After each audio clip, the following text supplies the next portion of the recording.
Mythlabs, right? This is the 10th one I've done breaking down mythology through, this Mythlab lens, which I think is insightful.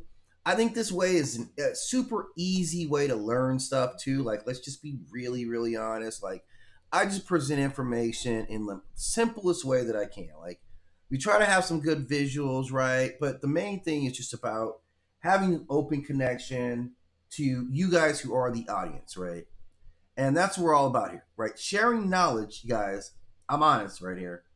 Sharing knowledge is, I consider this a serious form of love, right?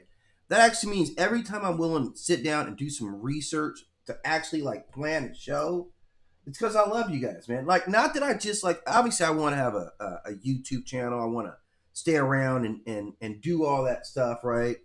But I also like want to do a good job for my audience. I actually want to do a good job. I actually care. I actually am like, you know what? Let me pass something on my audience that'll be, insightful. That'll make it worthwhile for them. So that's what I try to do. I'm just checking my device just to kind of see where my levels are. Right, this one. I'm just checking my device just to kind of see where my levels are. Right, this one.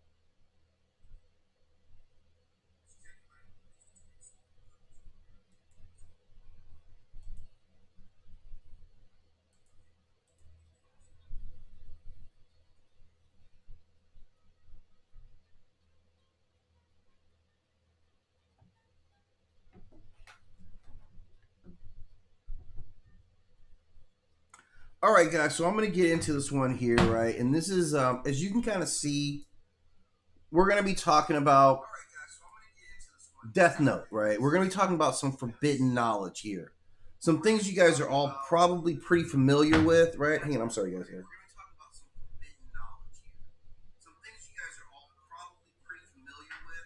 Okay, yeah. Okay, so we're going to talk about some hidden knowledge, some implements of hidden knowledge that come from like three various cultures kind of spread out. These are all kind of modern interpretations right now.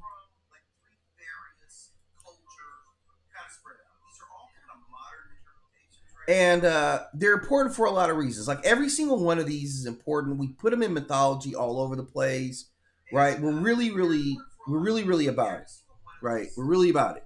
These books have been around like forever, and we're gonna see how old they actually are, right? And why they matter, and what we're talking about, and what we see kind of in common, and what we learn from these books, right? So you can see right off the bat, I'm going to talk about the Death Note. If you're familiar with these, like, we're going to talk about Death Note, right, which is a huge mythology. There's a lot of layers, man, when you get into Death Note, and like how this guy goes about it, like what it actually means. There's a lot of symbolism in there, and that comes from Asian culture, or Eastern culture, I should say.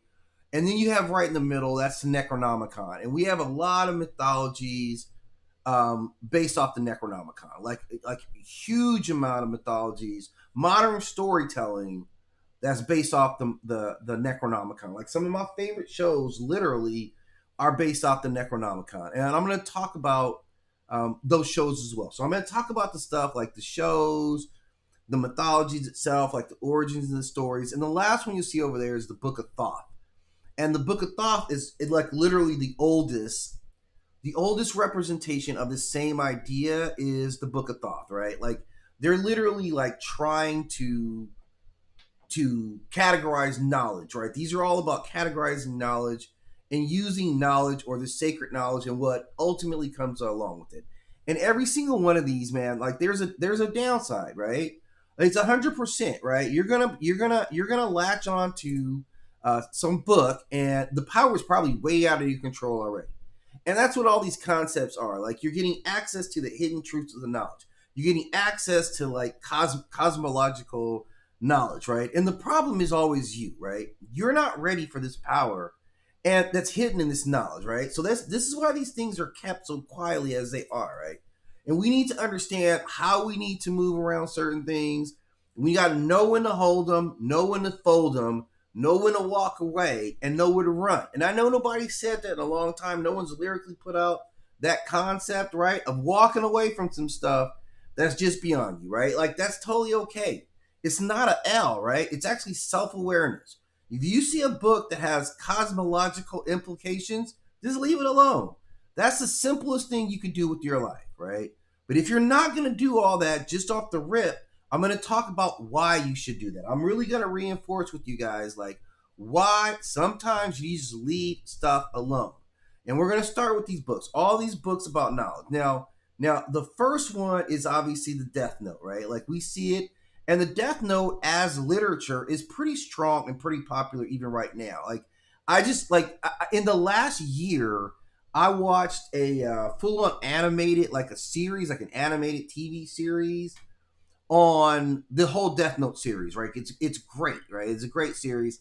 And then last night, like I ran across the 2017 or version with Lakeith Stansfield, I believe his name is, right?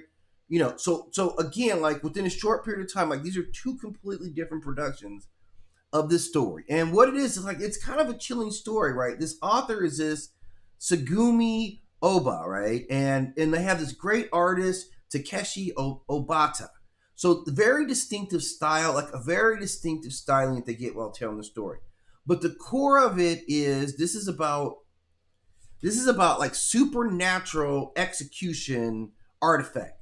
That's essentially what it is, right? Like this is an artifact, the Death Note, that you can just kill people, and its creators are the Shinigami gods, the Shinigami. So these are gods of death who exist in this entirely different realm, right? So this is where the mythology is super complex and super deep with this stuff, right? They exist in another realm.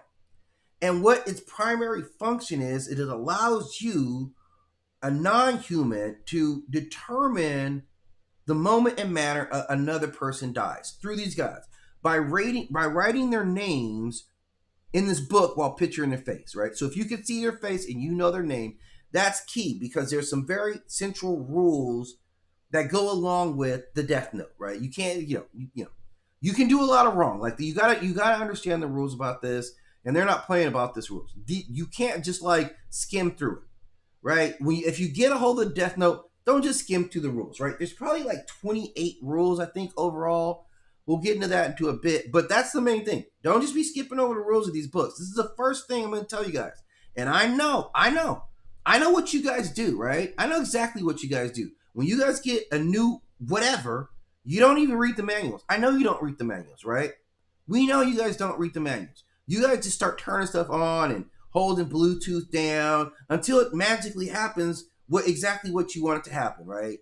That's what you guys do. So I know you're not going to read. I know you're not going to read the owner's manual with this. I know you're not going to memorize the rules. That's why I'm talking about the rules right now, right? So that we have some sense of what you should do if you run into one of these sacred implements, right? Right? Because I know you're not going to read the instruction manual, right? So we have to understand that this book is all about absolute judgment. You're deciding who gets to live and die, right? That's where you're coming from at, right? Who gets to live and die?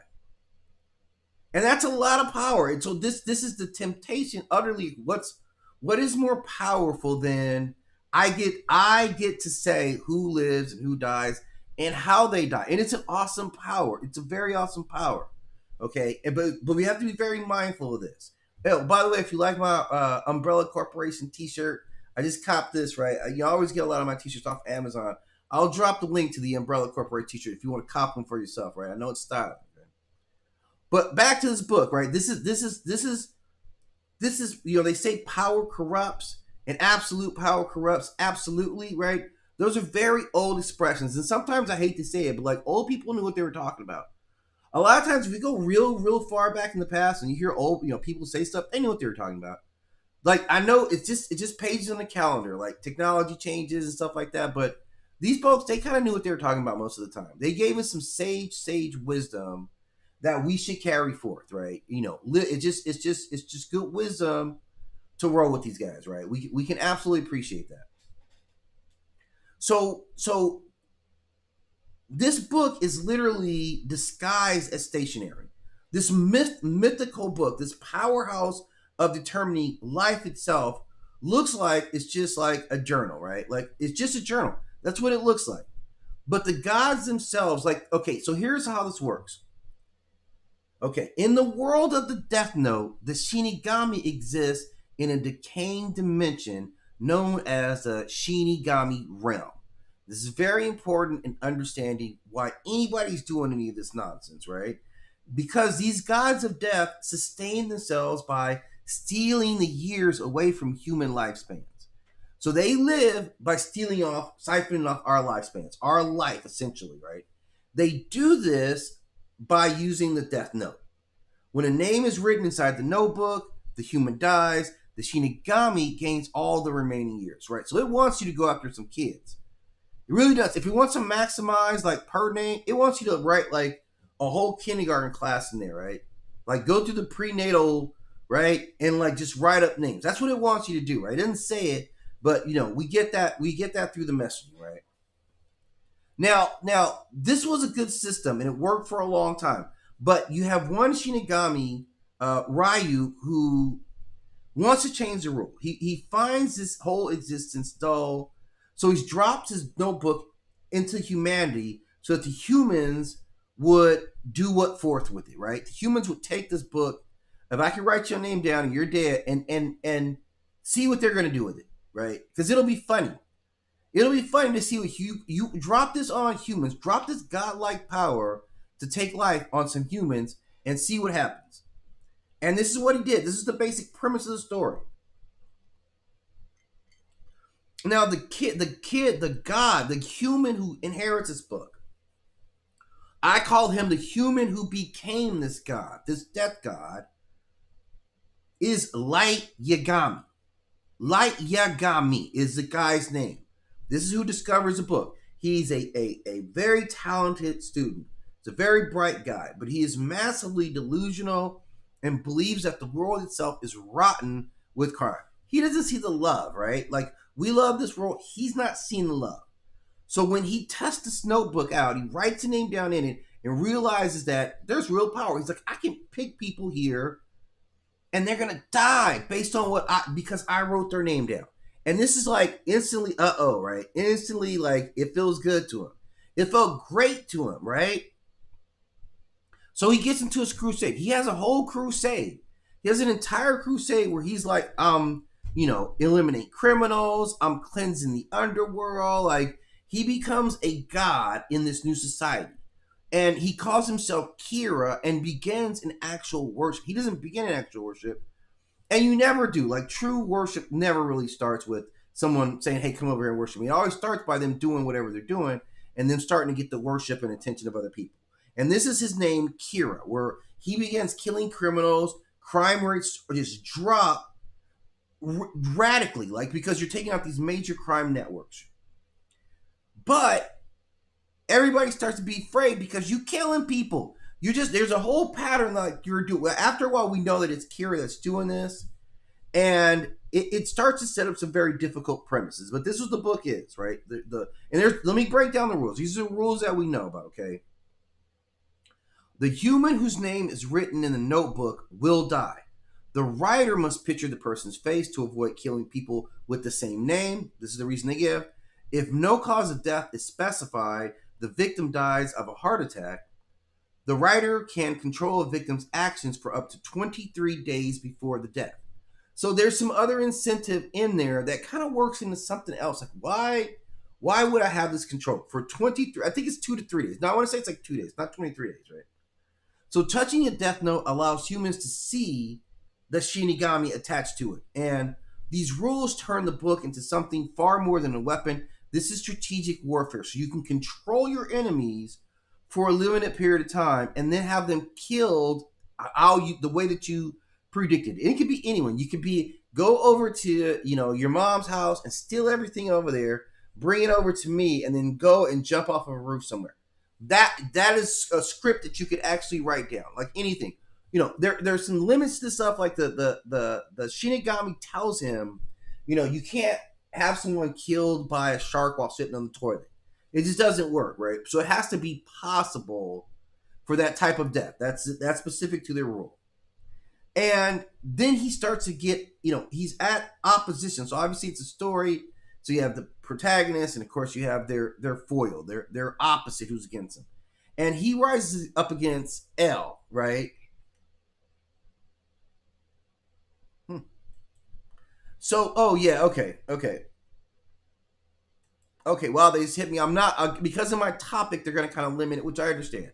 I don't have a problem with this, but we're talking about the book. We're not talking about this is what TikTok did. So they're sending a little message about like, hey, what are you talking about over here? You're talking about death, and I totally 100% get that. That is a very smart thing to do. Okay, so this book, he's opposed by this detective who starts to detect everything that's going on in this pattern and start to slowly close in on them. But what it represents is that Shinigami are not benevolent beings. These are more just like cosmic scavengers. They scavenge their life off of us. They take life literally from us in order to continue their own line. We see all these amazing abilities that they are often empathy.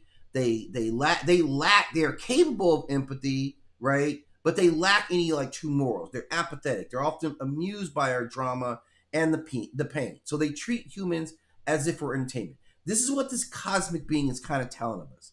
So this culturally, this entire project was just like a tie-in of like anime. It came out in like 2006, several Japanese films, and Netflix adaptation in 2017. So it stayed very much alive, and just the idea of what it represents as this judgment power is very profound and has kind of been like the crux of every single one of these stories.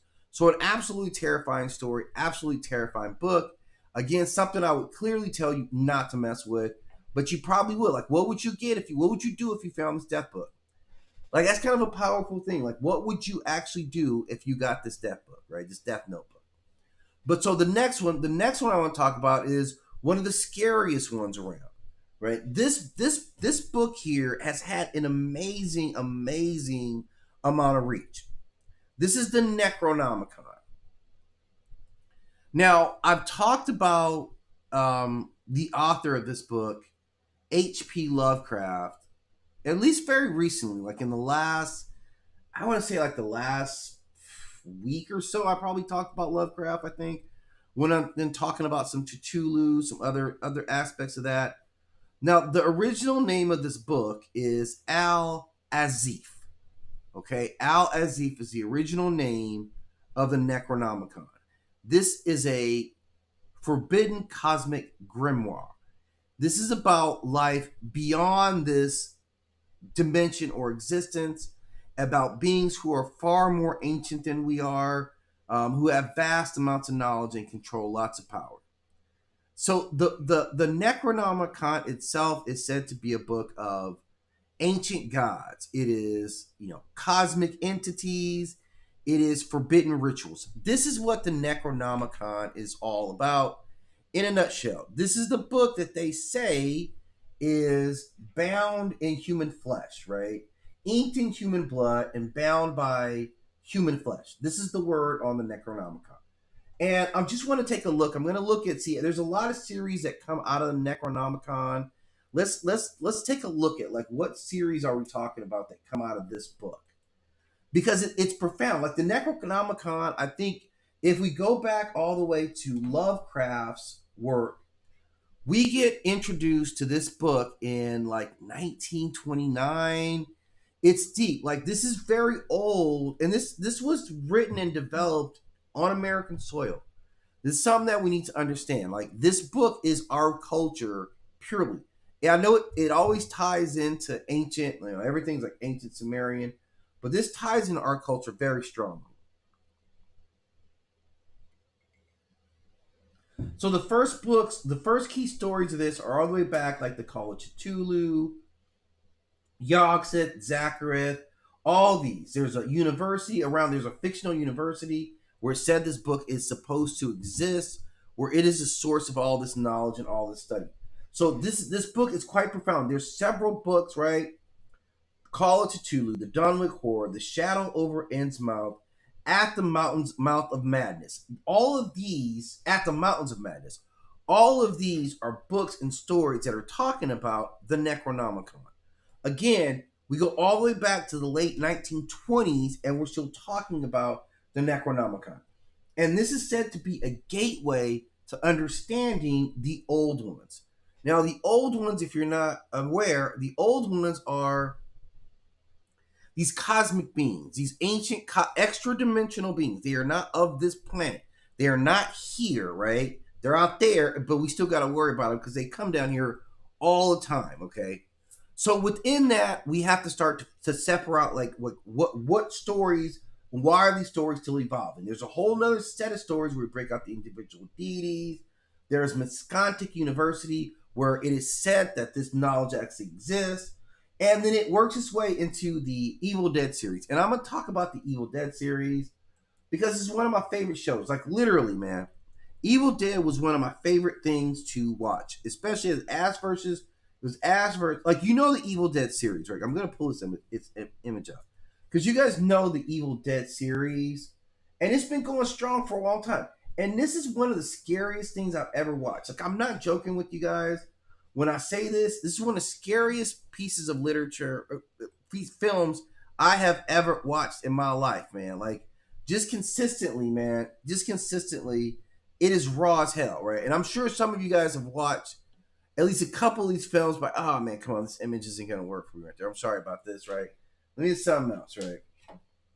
Because it's a deep series. I understand copyrights and all that stuff. We're not gonna fool around with any of that. I just want to grab a quick image for you guys so we can get to the series that we want to talk about here, right? Because it's kind of a branch off. If I thought about it, I would have had a couple of these ready. But you know this series, The Evil Dead, so it's highly associated by this point with American culture. Like, we know all about the Evil Dead series, right? Whole series have been based that branch off of this one belief system. That's why this book is still like at a scary level of influential. It really is. It really is. Right? The title Necronomicon translates to meaning the book of the laws of the dead. Right? The name itself already signals the purposes of the book, what it wants. This is knowledge beyond death. This is forbidden ritual. It is truth that destroys sanity itself.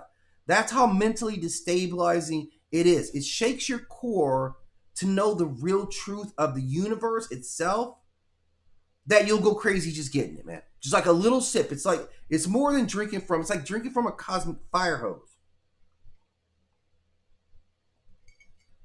You're overwhelmed by what it is. Your brain is literally not enough to process all this information.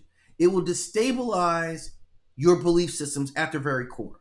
So this is why we want to avoid this. Now, the myth or the mythical author is Abdul al-Hazred, right? Abdul al-Hazred. Let's see if there's any images of him. Let's pull this up. Let me grab this for you guys here.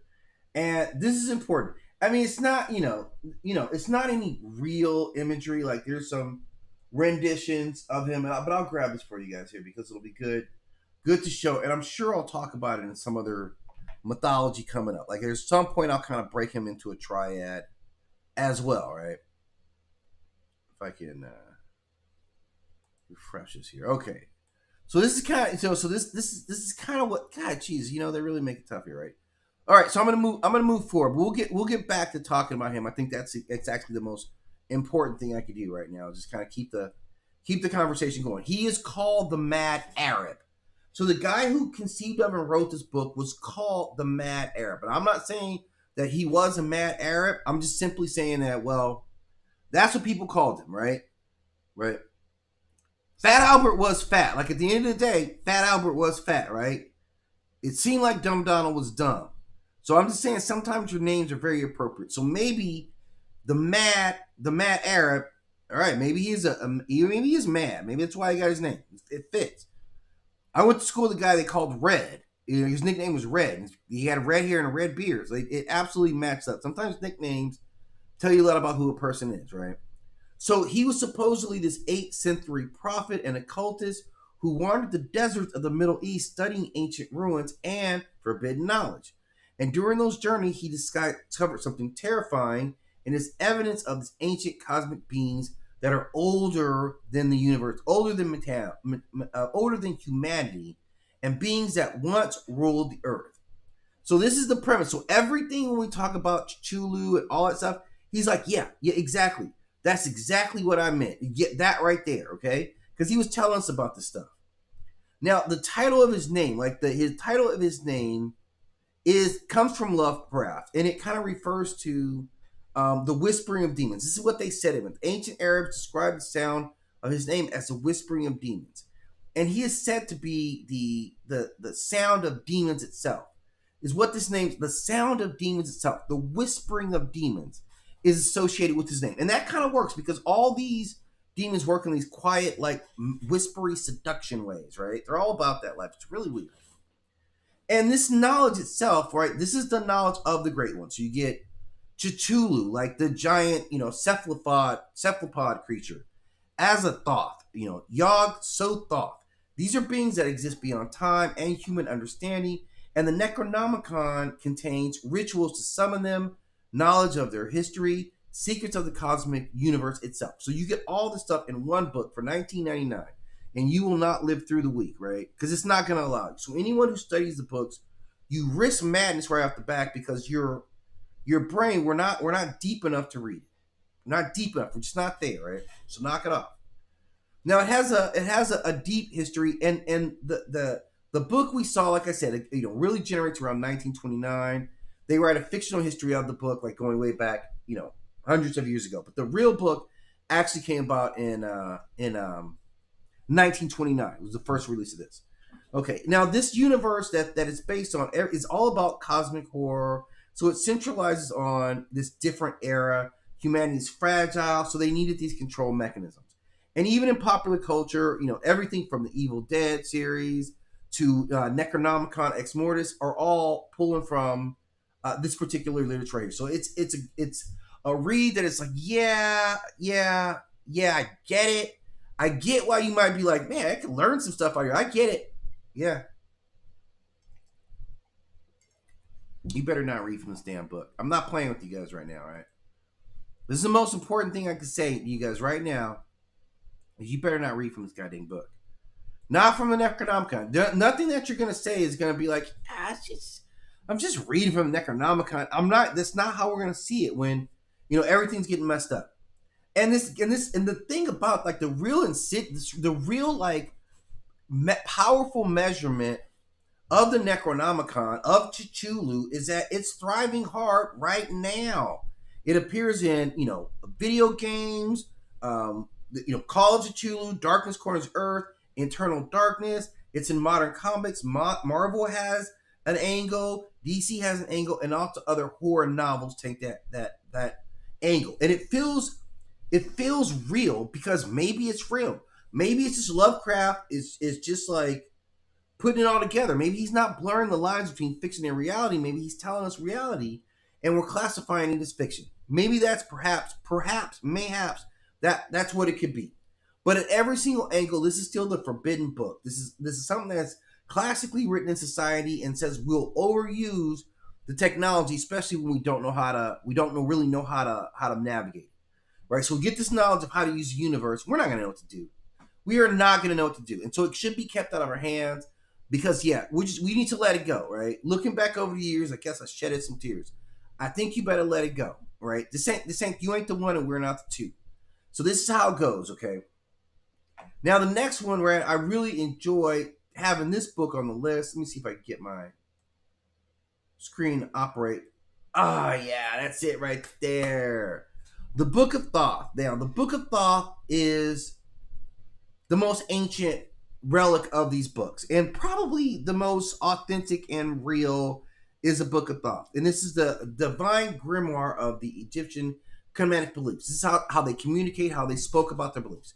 This is the Book of Thoth. This is divine, magical text. This is the God of wisdom, writing, mathematics, and magic. This is language and writing. This is magical spells, cosmic knowledge, and divine law all wrapped up into one. In this belief system, Thoth was the scribe of the gods, the one who recorded the laws and everything on a universal cosmic scale. He is the operating system of reality, was maintained by Thoth. No matter what was going on, this is him maintaining order. So he was this. He was the inventor of writing. He is the measure of time. He's the keeper of divine records. He is the judge of the afterlife. He wears a lot of hats, and you can't often get away from him, even if you don't want you to, right? If he doesn't want you to, you're not going to really hide from him. But why would you, right? Now, He is often most notable for the weighing of the heart ceremony, right?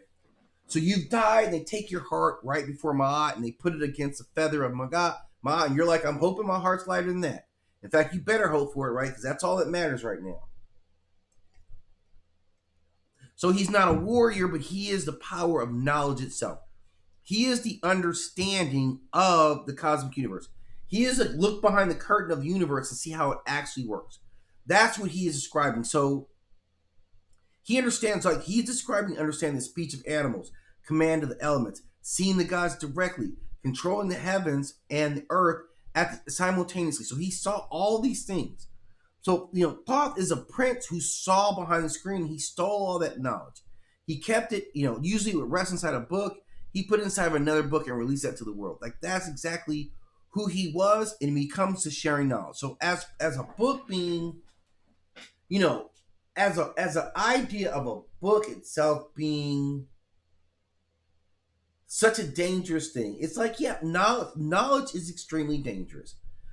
Like we know that very well. Knowledge is 100% a dangerous thing to take on, and you have to do so with the level of responsibility. I think that's more about what these stories represent, and how they pan out. This is like Prometheus stealing the fire and giving it to humans. You have to be careful about what you're able to do, but working through the religions, I'm sure it gives. If we work through what they believe, right within it, it gives us a better understanding of how the book itself works, how other people view the book, like what's keeping it alive and thriving right now. In all the different books, knowledge is a big thing. Like Prometheus, who stole the fire to give it to humans, and now we got it, and he's like, right? I'm still doing Promethean things because you guys won't let my people go. So Adam and Eve, they're eating from a tree of knowledge, right? Odin seeking forbidden knowledge by giving up his eye. So everybody's trying to be in the know. Everybody wants to be down on this knowledge.